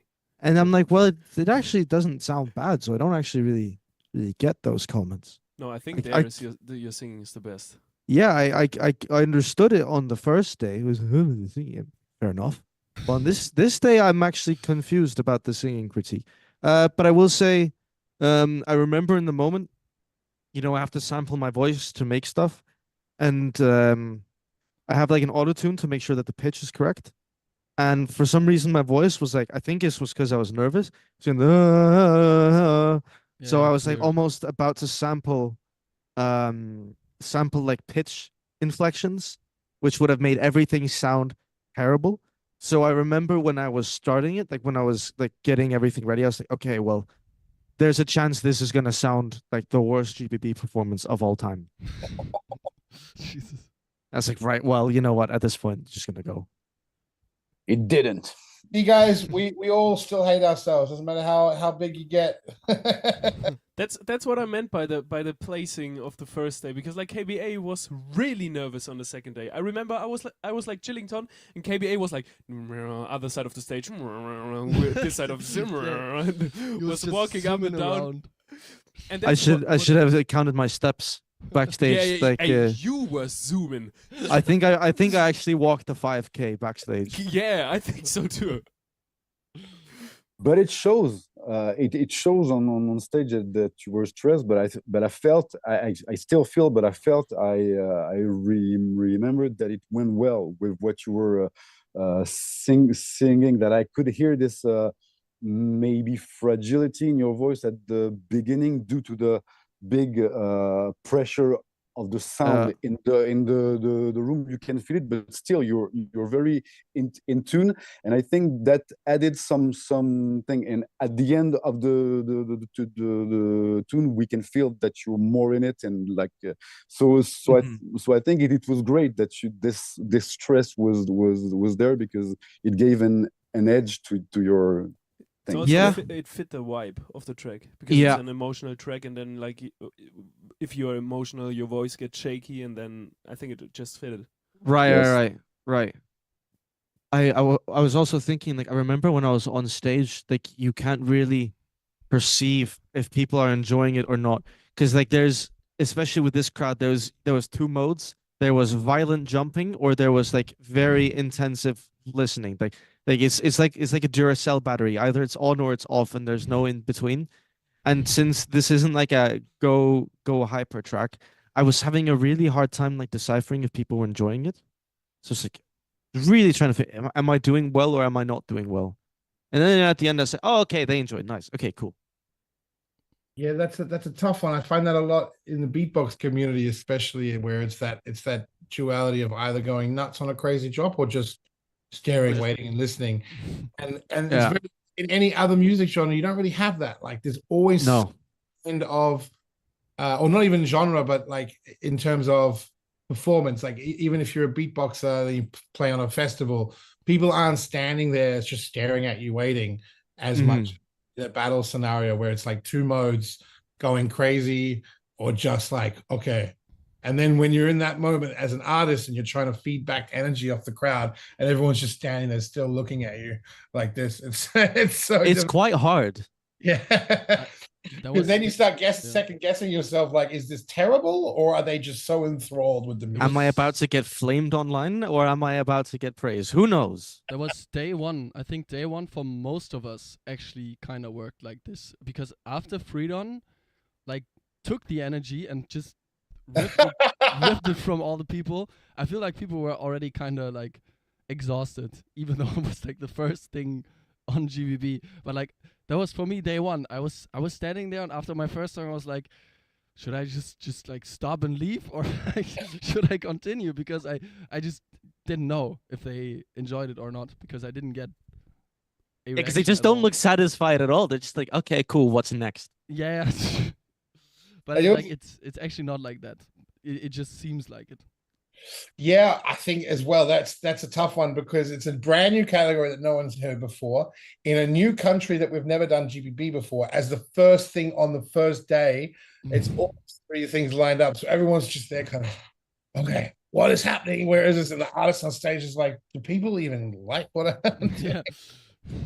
That's a tough one. I think it'll change, and we'll look at different ways of incorporating the schedule as well, of course. But the timing, I think, of this category is also quite important. Like when you play it throughout the night, you know, because it's one of those ones where you want a bit looser and going like a bit more party mode. Then but I actually had strategized it because I knew that we were one of the last things on this day, so I put my softer round here because I figured they would be more exhausted, especially also because I was, of course, everyone strategizes, I guess, to win. At least I did. And I figured, well, I knew the whole thing of like, if I was going to win, I would probably have to be first on the first day. So I'd be towards the end on the second day. So I wanted to do something that I figured would contrast all of the energy. So that's why I actually decided to go more mellow as well, because I figured it would kind of suit where people would be if they've just been jumping for 4 rounds in a row, which they did. So yeah, and also then the judging thing of like having the ranks, like if you want to perform better on the first day, so you're higher up in the ranks, and that back and forth. Yeah, element to it as well. Yeah, man. Anyone else got any points on KBA's round? Be nice. Nah, don't. I mean, I'm just gonna say this for the stream, but I've told him multiple times. It's like my favorite track from him, I think, as a song perspective. Even though I also really like drum and bass, but like as a like complete piece, this is my favorite from him, because also the lyrics I think hit really, really hard. And yeah, I think you performed it very, very well. And yeah, there's nothing for me. Like, not even. Like, I feel like the things that I could point out would be like my taste, and like so little that it doesn't even. It's not even worth mentioning. I think the round is like perfect or complete as it is. So yeah. Thank you. Nothing much to add. Speaking of perfect, we've got the first place coming up next. Man, sure, yeah. Bum, bum, bum, bum. Banger transition, let's go. Are you guys ready for the last video? Yes. Absolutely. All right, let's hit it. High full.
feel alive.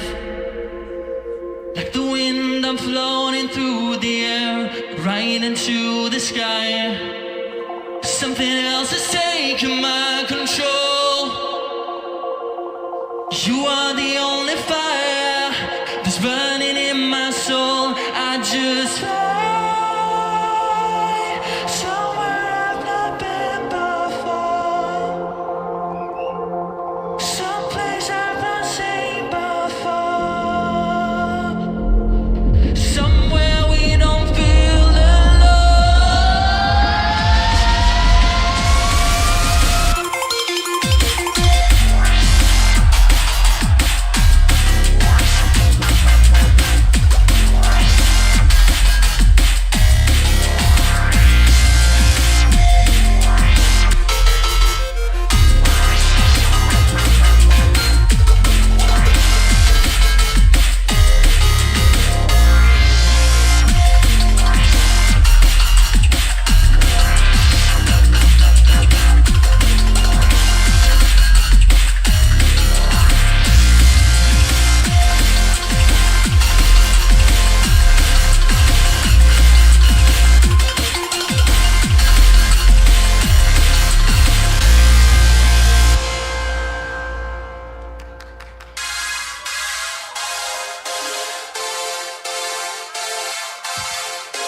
Let's go. Take my control. You are the only fire burning in my soul.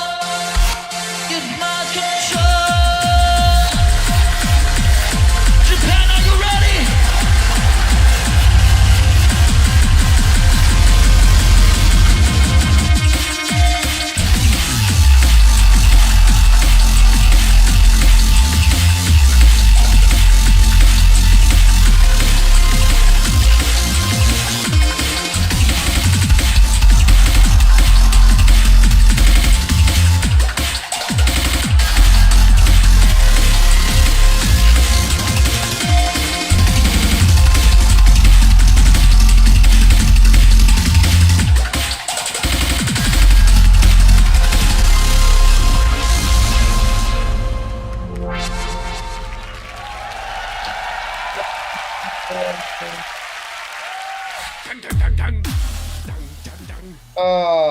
We don't have the winner ceremony. We don't need to watch anyway. We all know that I won. Well, I like how much TIONEB was enjoying that in the video, as well as on the stream. I was hyped, yes, for this one. I really enjoyed it. I really enjoyed how you take your time, how you create space, how you create contrast in such a short time. I really liked it, because you take us on a journey. It's not exactly a song, and it's not exactly like a drum and bass track. It's kind of something in between, but it was really well done. And I also really like the fact that we understand what you do at the beginning of the track. You take the risk of showing every sound, and then you filter it, I think, and then it comes back. I just felt that it was really spontaneous, and it just fit well with the whole thing. So yeah, really good. Thanks, man. I appreciate it. Yeah, with the recording at the beginning, it's like I used to do this as well back in the days, where I was like silent recording the bass lines, especially at the beginning. And I think sometimes that can be useful, but the more and the more I was looping, I was realizing you don't need that. Like it's really awkward to have this like 20-second silence. Just show your drop, man. People forgot they forgot anyways. Like they forgot what you recorded anyways until they hear it in the context of the drop, and they're like, oh, nice. So we recognize this. And I think also with the taking time, I think if you like, because I think Casper said this for Freedon, if it's like 90 seconds, you think it's too long. I think it depends on how you structure it before. I think those it's so much about how you structure it. The 90 seconds can feel like an eternity if you don't make it interesting, but it can also be quite short. Yeah, in your case, I didn't notice it, but now that I think about it, you and Freedon probably had similar length of build-ups. My drop but is at like 2 minutes something. yeah, but it's more interesting I can perceive more changes and stuff, and I don't just sit and go, okay, well, I need to be quiet because he's silent recording, so I need to wait. A good way to look at it is in drum and I can only talk about drum and bass because both of them were drum and bass, I think. So it works as a comparison. But if you look at drum and bass tracks, you have anywhere from a phrase. A phrase is 16 bars. If you're at 174 BPM, it's about 21, 22 seconds. 22 seconds, yeah. And then you have a lot of tracks that have 4-phrase intros, which in this context is 1 minute 28. 90 seconds, you know? Yeah. So it is common to have that. And also in drum and bass, a lot of tracks introduce the main element in the intro in like a more filtered version, as a way to anticipate. The human mind with music likes repetition, recognition, like knowing. Matthias does it a lot. Like he previews the drop all the time. Yeah, in the intro. So it's common practice and it works really well because when people know kind of that's why people like to listen to their favorite songs, because their mind know it's something comfortable and expected. So if you introduce something into it in the beginning, it gives people that element of recognition, which can create more dopamine release and more like, oh, I like this. So it's psychologically, it's a good. I know, I'm getting all scientific here, which is totally a word. And yeah, I like that element. So it's how you use it, I guess, and the feeling of it. By the way, I forgot how much of a banger that track is. I'm just going to put this out there now. If I ever get a chance, man, I'd love to remix that track and make like a electronic, like a SYNJO version. Why not? Of course, sure. It kind of reminds me of like Metric, but like if Metric made like cool patterns and stuff. If Metrics didn't use the same template like for 20 years in a row. Metric was good. No, I'm kidding. Metric. Yeah, that's nice. Listen, you know what? He can get it. He can get it. I don't care. If Metric is watching this, we mean everything. Chances, man. By the way, for the people asking, so I don't forget this, the song will be on Spotify really soon. I've been recording a music video with FRIIDON, and it's out after German Champs. Let's say in 2 weeks it will be there. So thanks for your patience. And yeah, then it will be on Spotify and all other streaming platforms. Yeah. The live version will also be coming to Spotify as well. Yes. Honestly, like the live version, I think is a 99% take. The chances of this track going that well that it went like at GBB is like so slim, because the beginning, especially the dun dun dun dun, I have to time this manually with the helix. There is no syncing with the loop station. I have to time all the elements manually, and I was shaking my ass off. I was dying on stage while recording this. So it's an actual miracle, in my opinion, that the song went the way it did. There were like, I would say, 2 small minor mistakes, or like, in the end the kick drum kind of disappears. Drums verschwinden die Bus. Yeah, the kick kind of disappears. But I feel like other than that, the take or like the round went perfect, and it's like, if I believed in God, this would be the moment, because I was shaking like. No, it's a really epic. I forgot how epic that was, man. It was made really well. Yeah, man, thanks. If you want to remix it, sure. Let's go. Huh? Oh, yeah. Yeah, I mean. Yeah, I really like it. I would make it a bit more darker, probably, and a bit more. But the less Metric. I feel dead. But I really like it, man. It's a banger of a track. TIONEB, what about you, bro? How was it then after the final one, ranking all of those, and how did you feel about the final results when the judges were all tallied up? I felt great about the final results. I think I didn't my ranking from day 1 to day 2 changed a little bit, but not this much. I think I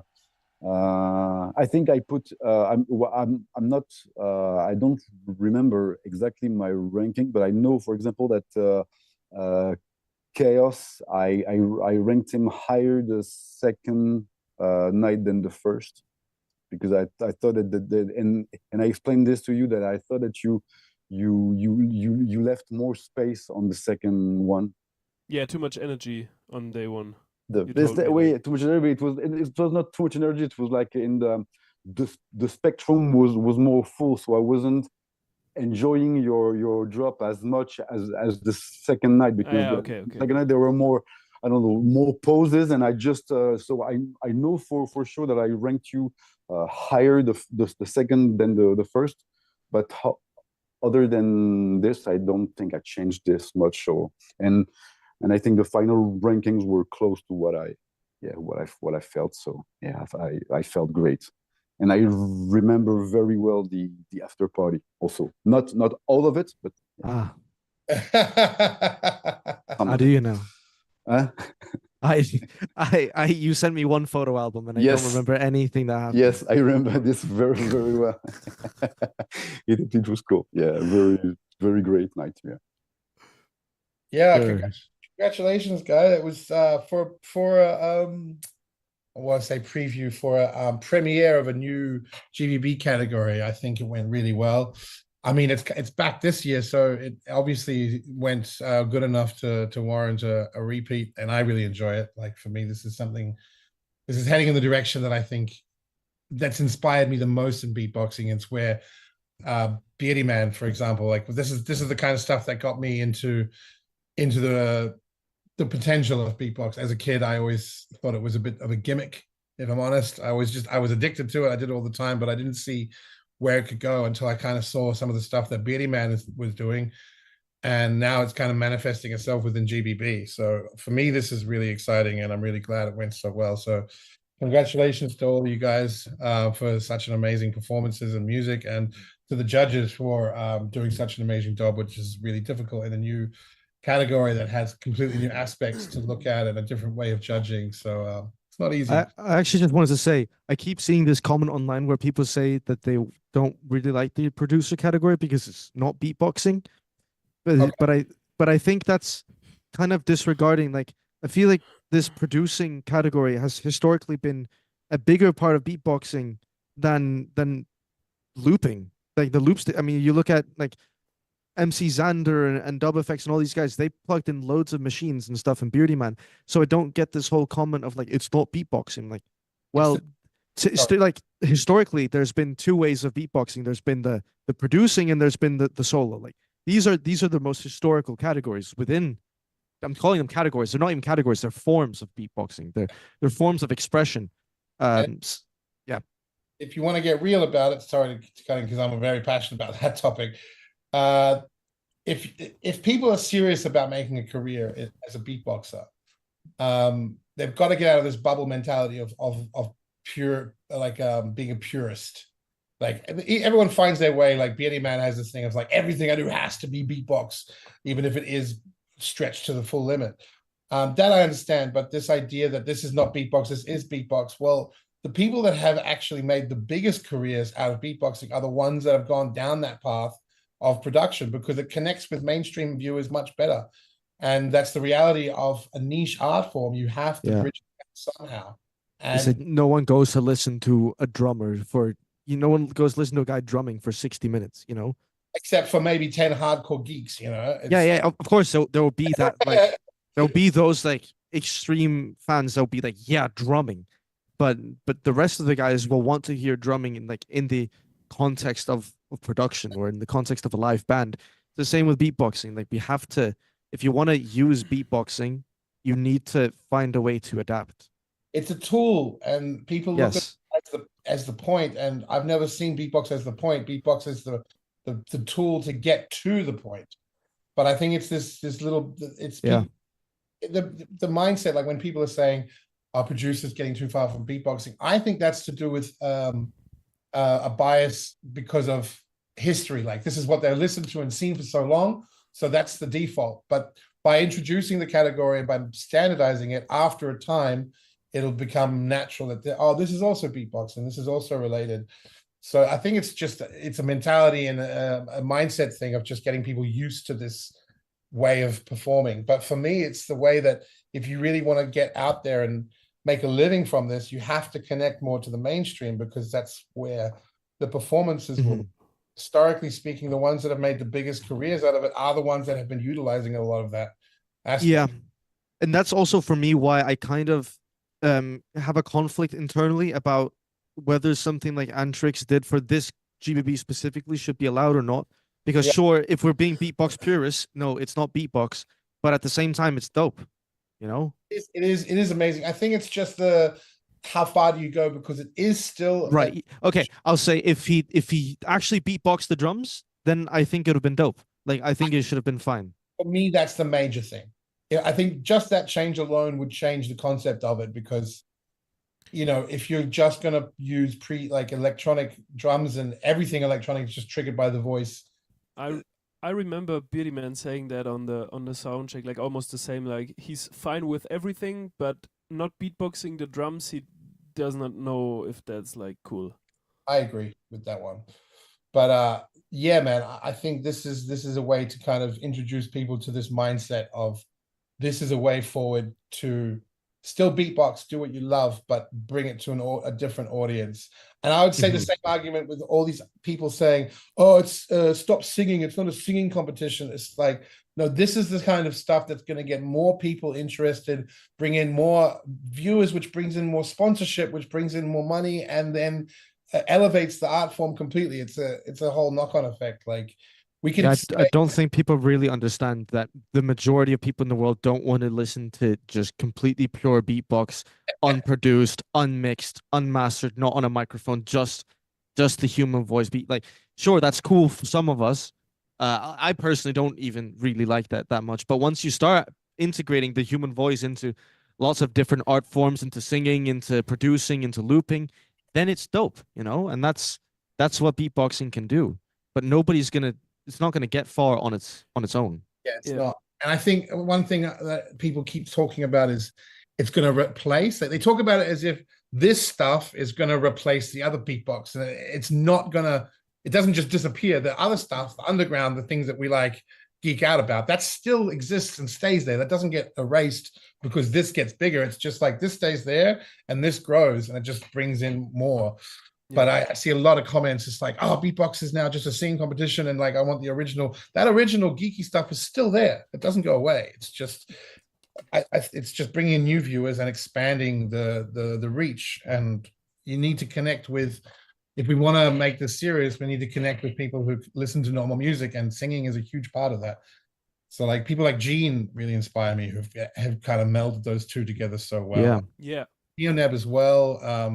I have to say what Christoph is doing at the moment, where he's using like a Korg synth, and he's beatboxing, but he's using a Korg synth on top of that. And you know, you get that like high quality synthetic sound that you want in electronic music, but you still get the human element of beatboxing. I think that's really cool. Yeah, I think it's just people have to get used to it. And as Nad said in the comment section, beatbox scene is evolving. That's all. Yep. And I think it needs to evolve and grow and change the mindset a little bit. But guys, I know that KAOS had to leave. Yes. How are you feeling? How much time do you have? I have 10 minutes. All right. So let's wrap. I guess we just wrap it up all together. I want to say really quick. Hypo says he can see the winner's ceremony, but I don't know if that's still a thing. Yeah, I had a conversation there. I think it's like SYJO said, we know who wins. I think it's more interesting to hear from you guys talking instead of we've got limited time. I wanted to ask, to start with KAOS. Got any news for the people? Any plugs? Any upcoming shows you want to talk about? Any releases coming up? GBC on wait, what is it? Friday, right? Friday. Yeah, Friday. Yeah. German come there. Wait, tickets are already sold out, but watch it on YouTube when it's out. And Mayhem in June. Be there. It's gonna be insane, and be prepared for GBB23.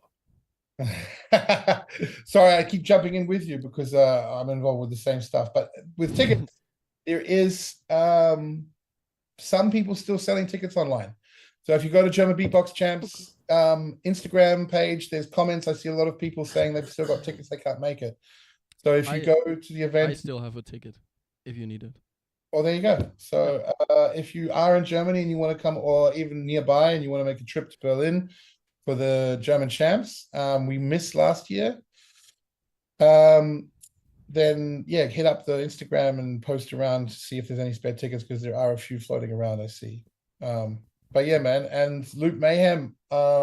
I think we've got the description for Loot Mayhem. If you go to the description of the live stream, there is a link there for the Loot Mayhem scene. So that's gonna be fun. Yeah, that's gonna be insane.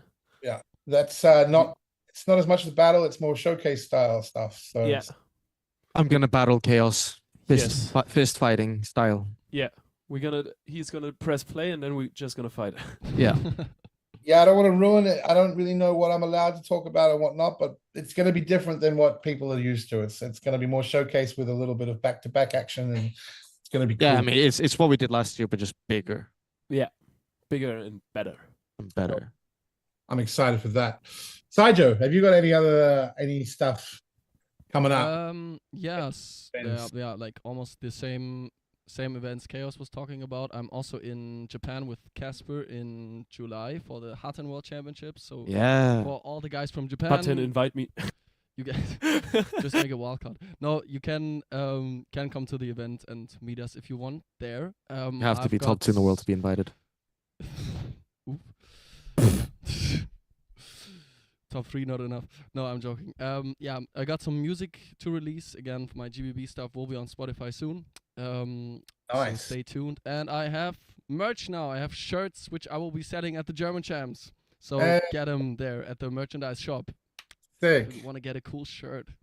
Can you get any online, or is it only in person? Not yet online. It's in person. It's like a prototype project. I'm gonna see how well. You said you could get a signed shirt at German champs. So. Oh, that's true. I can. 10,000 euros. 10,000. I'm gonna, if you get a shirt at the German champs, I'm gonna sign it for free. Yeah. That's for that tip, give me your GBB jacket. Thank you. I'm gonna sell that for profit. I was just listening to a podcast where they were talking. Someone had a Michael Jordan jersey, and then saw Michael Jordan at a basketball event, and went to him like, "Can you sign my Michael Jordan shirt?" And he just straight up sent $25,000. Okay, Jesus. You can fake the signature and just take the picture like you were there, and then it will work. Yeah, let's commit fraud. That'll be a great idea. Good lessons for the kids, man. Listen, I'm teaching kids how to get rich the right way. Follow me for more financial tips. Bitcoin. T-shirts. I want a SYJO T-shirt. I'll just buy my course. Probably have to lose about 30 kilograms before I'll fit the biggest one, as usual. Dude, every time I go to an event, SINJO, we got a T-shirt for you. It's like, yep, that'll be going aside for future SINJO. Those will be my socks. Future healthy SINJO. We'll be able to fit that at some point. It's a motivation. I have like a stack of 30 different BEATBOX T-shirts in the cupboard. One day I'll do that. Other than the T-shirts and the events and the tracks, anything else, SYJO, that you got coming up? Okay. I don't. Videos as well. I didn't realize this. TIONEB also has to go. TIONEB, what about yourself? Have you got any other last words you want to share with us before you leave? Any upcoming events you want to talk about? Anything special? Thank you for having me here. It was a great time, and yes, I'm trying to relaunch my YouTube channel that I left there for like 8 years. So I released some new stuff. Oh, nice. In this new stuff, there is a thing called the Vocal Box. It's the new series that I launched, where I do solo beatbox into a vocoder. So I play with this. If you want to go check this. I will be pleased. The episode 2 will be released next week. So yeah, go check that. And I'm already preparing Florida Beatbox Festival 2025. I have some. Hey, I'm excited. I want to come to that. I missed the last couple of ones, so I'm sorry about that. But you missed that? It would be great. I wasn't there, but I want to be. Won. Yes, cool. you did. You did really well. I think the video will be released in June, I think. Oh, cool. Yes. Yeah, that's nice. And where do we find the songs that you're releasing, TIONEB? How do we find you? You can find me on. I released my last album is everywhere. Like I put it, like it's called 7 Decent Tracks. I also have a Bandcamp that you can go to check my older stuff and all the new things that I do. So bandcamp.com/tioneb.bandcamp.com. You will find me. And Yes. on YouTube, you're Thanks. just The direct link is TIONEB61, and then you're straight to my page if you type this. Yes. That's awesome. And man, I really appreciate you jumping in last minute with us today, spontaneously. It's really nice reflecting. Thanks for all your hard work, both in the speedy judging and for GBB24, man. Really appreciate you. Thank you. Thanks so much. And I can't wait for the next one. Yes, mate. Me too. It'll be awesome. Yes. If you do have to run, feel free to jump off. I'm just going to have a last round with KBA. Cheers, man. Thanks. See you guys. Bye-bye. Thanks. See ya. See ya. KBA, what about yourself? Yep. I don't know. Battles. I'm traveling this summer to like 3-4 countries to do some drum and bass made with mouth, with KAOS, with SYJO as well. That's pretty cool.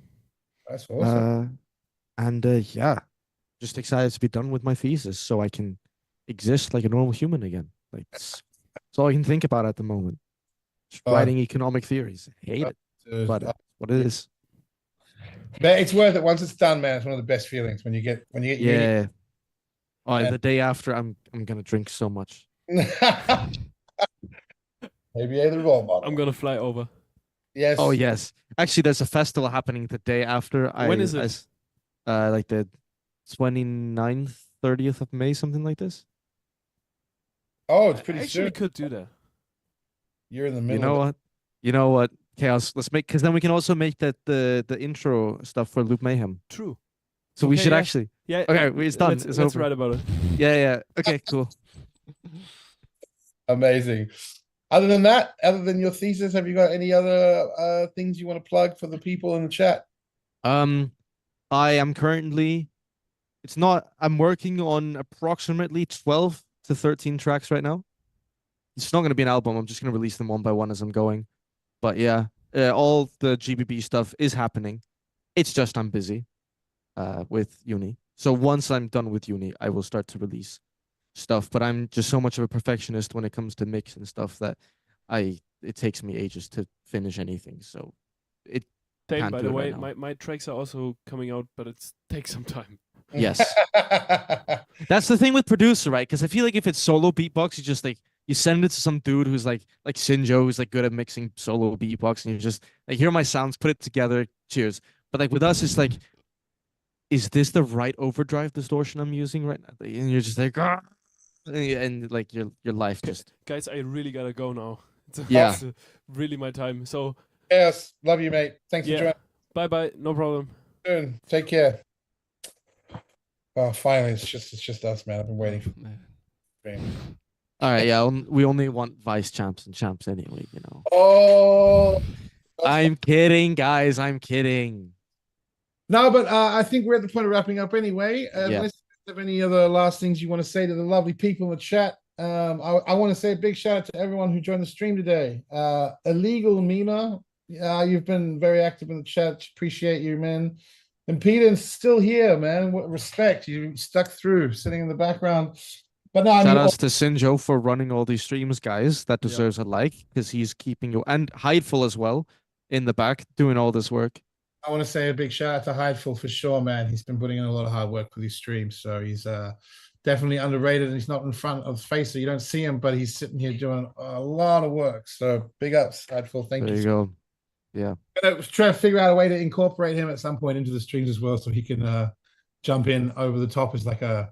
Hideful should start a YouTube channel, like SPX behind the scenes stuff.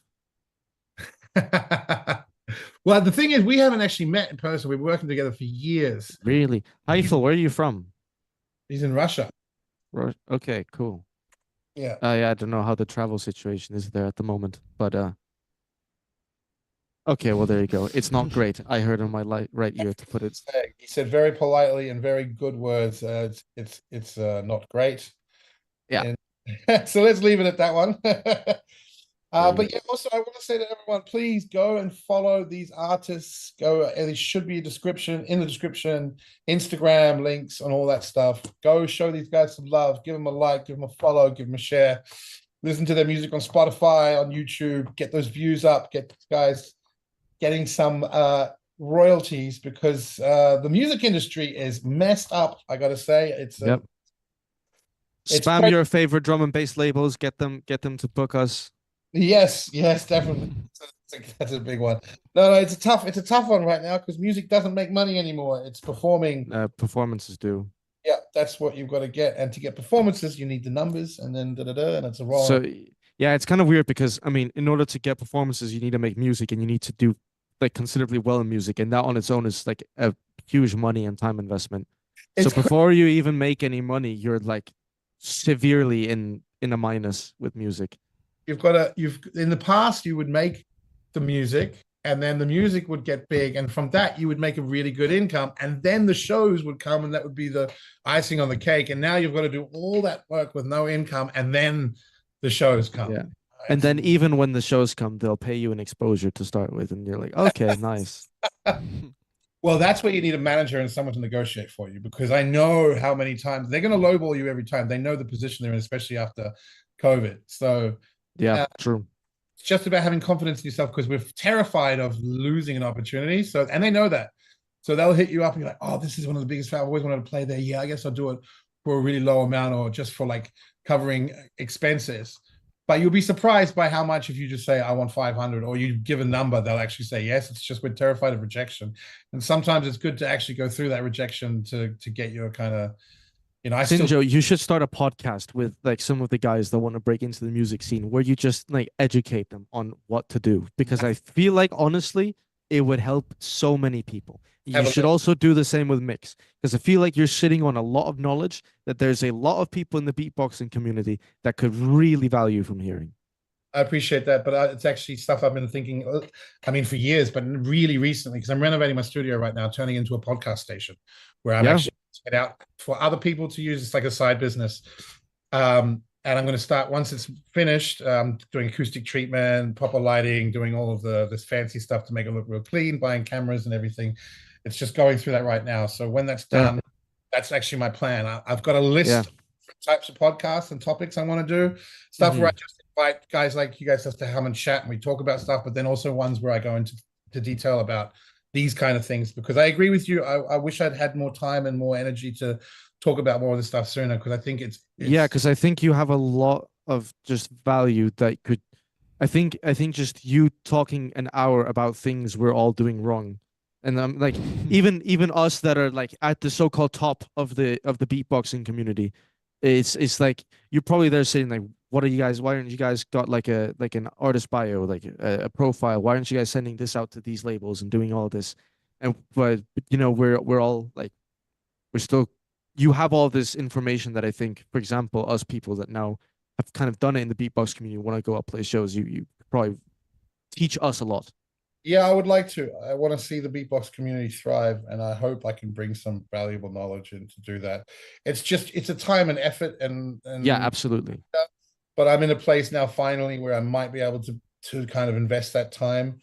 And because the thing is, people build videos and views for stuff that's like, okay, ad revenue, and a lot of those topics won't be the viral sensation stuff that will get heaps of views.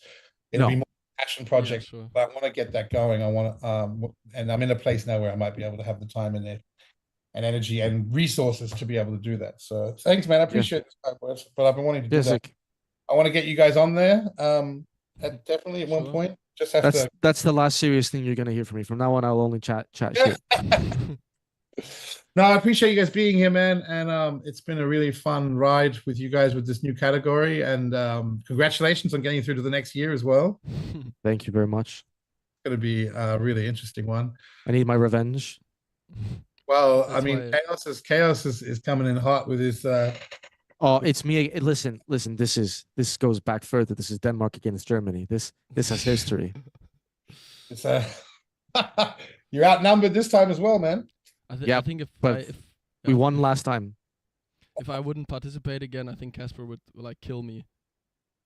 Yeah. Because he needs. I need revenge. opportunity. Yeah, he needs revenge. I need revenge. I get it. I would love to see if the battles line up that way, that you guys face each other. That would be pretty. Yeah, I mean, that would be fun, but not fun for the others. Well, I mean, I suppose if we were third and or fourth. if we have the battle for third and fourth, yeah. Yeah. Then I don't know. I think we just both be like, cool. Then it's gonna be Regina. What can I say? Yeah, I'm about to do pen pineapple apple pen cub. Please do it. Guys, I'm not really plugged in to the scene these days, so I miss a lot of. I learn most of the memes on these streams with you guys. When you fill me in. So I was like, apple pen. Is that pen pineapple apple pen reference or something? And then no, I don't think anyone actually genuinely understands what KAOS is thinking when he did the apple pen, but now it stays. So now the pen pineapple apple pen is part of the joke. Yeah, that was my first assumption. And then when someone explained apple pen, Mac apple pen, because it's in the I'm like, oh, okay, thanks for that leap there. Oh, is that That's very, very far away? Yeah. It's an apple pen reference, as in like AI computer program. I don't think so. Yeah, I think it is. Oh, is it? Like an Apple pen, because the Apple pen is super smart. Okay. KAOS is terrible at explaining with the iPad, so you can program. I don't even use an iPad. I use a PC. Yeah. I think that's why it's kind of gone under the. You look like a PC pen on crack. So, all right. Goodbye, everyone. Yeah, make sure you go follow everyone, guys. Big shout out to Hyde for the whole Swissbeatbox team. Antrix, KAOS, KBA, Frosty, Freedon, SYJO. Thanks for being in the producer category and making it what it was. To all the judges, big shout out. Beardy Man, Inky, TIONEB, thanks for being here spontaneously. ZD, Tom Thumb. Love you guys. And of course, to our sponsors, Boss Roll and V-Motor, Beat City Japan, Abima, Adirex, Pazr, Tesseract Republic, and Buko Beach Resort, and our partners, TV Asahi. Thanks for all your hard work in making GBB23 possible. And I'll see you guys at GBB24. On that note, yes. Yeah. I'll say it 3. See you next week, SINJO. In 3, 2, box.